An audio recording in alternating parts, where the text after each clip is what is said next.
Hello everyone, मैं head constable Rahul Kumar. फिलहाल मैं सीआरपीएफ हेड कांस्टेबल मिनिस्ट्रल की पोस्ट पर बिहार में पोस्टेड हूँ। आज मैं आपको अपने बारे में बताऊंगा कैसे मैंने सीआरपीएफ का एग्जाम क्रैक किया और क्या क्या चैलेंजेस आए मेरे सामने, जो कि आपको हेल्प करेंगे जो बीएसएफ अभी नई वैकेंसीज लेके आया है उसमें और अदर कम्पिटिटिव एग्जाम्स के अंदर। सबसे पहले हम समस्याएं की बात कर लेते हैं, क्योंकि हम कोई भी काम करने जाते हैं, कुछ नया करने जाते हैं या कुछ अलग हटके करने जाते हैं तो हमारे सामने समस्याएं सबसे पहले आती हैं। उनमें से अगर मैं बात करूं एक समस्या की, जो एक प्रॉब्लम मैंने फेस की, वो ये थी कि फैमिली इश्यूज। फैमिली और रिलेटिव्स का बहुत बड़ा हाथ होता है आपके एग्जाम्स की प्रिपरेशन के अंदर, क्योंकि फैमिलीज ही है जो आपको सपोर्ट करती है और खैर रिलेटिव्स का तो कुछ कहना है ही। लेकिन मेरे सामने ये प्रॉब्लम फेस आई क्योंकि एक टाइम के बाद फैमिली भी आपके ऊपर ताने टोंट मारना स्टार्ट कर देती है और ऊपर से जो रिस्ट्रिक्शंस लगाती है, जैसे कि पैसे की, दोस्तों में उठने बैठने की, वो रिस्ट्रिक्शन फैमिली तो लगाती है, साथ में इस एग्जाम की प्रिपरेशंस के अंदर भी आती हैं। जैसे कि पैसे की तंगी। अगर आप अपने पेरेंट्स से पैसे मांगते हो तो फिर क्या, आप मांगने में 4 बार आपको सोचना पड़ता है। अगर आप अपने पेरेंट्स से पैसे मांगते हो तो मांगने में आपको 4 बार सोचना पड़ता है उनके पास पैसे, लेकिन आप मांगना नहीं चाहते क्योंकि अंदर एक गिल्ट फील होता है, थोड़ी शर्म महसूस होती है, आपको ही नहीं हमें भी होती है। और उसके बाद रिलेटिव्स के ताने, जो फैमिली अपने पेरेंट्स, अपने फादर मदर, उनके कानों में आते हैं और वो अपनी फ्रस्ट्रेशन उन पे ना निकाल के हमारे ऊपर निकालते हैं। फिर हम सहारा लेते हैं अपने दोस्तों का। हम अपने बहुत जगह दोस्त बनाते हैं, कॉलेज लाइफ में बनाते हैं, अपने 11th 12th में, 9th 10th में, अपनी पूरी जर्नी में। इवन दो हम कम्पिटिटिव एग्जाम्स की तैयारी करते हैं तब भी कुछ दोस्त बनाते हैं, कुछ दोस्त आगे निकल जाते हैं, कुछ पीछे छूट जाते हैं। लेकिन जब हम कुछ अलग हटके हम अपनी प्रिपरेशन कर रहे हैं तब हम उनको टाइम नहीं दे पाते। हम अपनी प्रिपरेशन को टाइम दे रहे होते हैं, हमारे पास पैसा नहीं होता कि उनको हम ट्रीट कर सके अच्छे से, उनके साथ अच्छे से हम घुल मिल सके, पार्टीज कर सके, तो वो भी धीरे धीरे छूट जाते हैं। लेकिन उन्हीं के बीच कुछ चुनिंदा दोस्त होते हैं जो हमारे साथ रह जाते हैं, हमारे साथ खड़े रह जाते हैं, वही लास्ट तक, एंड तक अपनी लाइफ में आपके दोस्त रहेंगे। और बहुत सी प्रॉब्लम आती हैं, और जैसे कि अगर मैं बात करूं, एक उनमें से मेन है फेलियर। फेलियर भी एक ऐसी प्रॉब्लम है जो कि आती रहती है।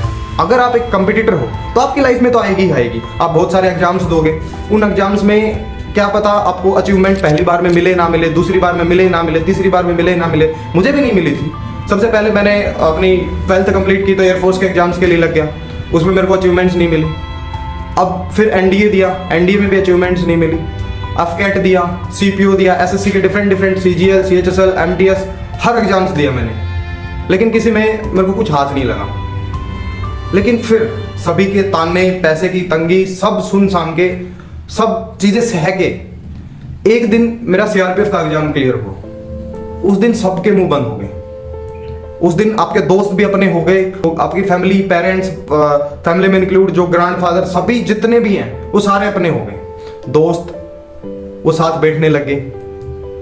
कैसे किया, कैसे हुआ ये सब? ये बहुत ही अजीब है ना, कि आपके पास कुछ नहीं है तो आपके पास कोई नहीं है, आपके पास कुछ है तो आपके पास सब है।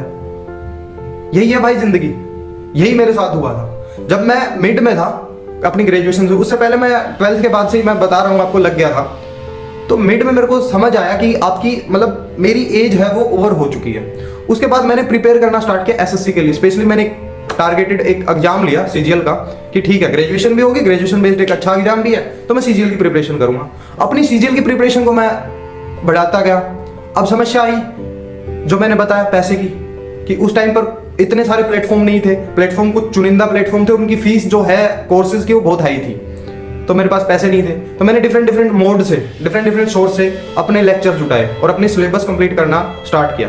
जो ही मेरी ग्रेजुएशन कंप्लीट हुई, मैं लाइब्रेरी में बैठना स्टार्ट किया। 7 महीने तक कंटिन्यू लाइब्रेरी में बैठने की कड़ी मेहनत के बाद मैं अपना सिलेबस कंप्लीट कर पाया। उसी के बीच मेरे को एक चीज और समझ आ गई थी कि मेहनत करना एक अलग चीज है और उसका आंकलन एक अलग चीज है। सबसे पहले आपको अपनी मेहनत को देखना होगा, हर रोज, हर दिन, हर एग्जाम के थ्रू, कि आप कितना मेहनत कर रहे हो। यही मैंने देखने के लिए अलग अलग एग्जाम्स अप्लाई किए। एफकेट मैंने अप्लाई किया, सीडीएस मैंने अप्लाई किया। एफकेट का रिटर्न क्लियर हुआ, सीडीएस का रिटर्न क्लियर हुआ, लेकिन स्क्रीन आउट हो गया। सीपीओ अप्लाई किया, सीपीओ का प्री क्लियर हो गया, लेकिन फिजिकल गया तो हाइट आउट हो गया। बहुत जगह फेलियर देखने को मिला। उसके बाद इन्हीं के बीच मैंने सीआरपीएफ एचसीएम का भी अप्लाई कर रखा था। इसका रिटर्न हुआ, आंसर की आई, मेरे को अपने आप पे बिलीव हुआ कि हाँ कुछ है। फिर एक नई समस्या आ खड़ी हुई, टाइपिंग के बारे में मुझे कुछ नहीं पता था। और टाइपिंग के बारे में मैंने नोटिफिकेशन में पढ़ा, कहीं से यूट्यूब से देखा और जगह से अपने दोस्तों से पूछा जो सीआरपीएफ का एग्जाम ही देने गए थे। उन्होंने मेरे को बताया कि टाइपिंग ही है इसमें मेन। आपने एग्जाम क्लियर कर लिया तो आपने पहला पड़ाव क्लियर कर लिया। दूसरा अगर आपने पड़ाव क्लियर करना तो सबसे मेन है जो टाइपिंग है, क्योंकि इसकी टाइपिंग में 95% एक्यूरेसी के साथ, और वो भी विदाउट बैक स्पेस। तो बहुत बड़ी चीज़ थी, मेरे को बहुत बड़ी लगती थी।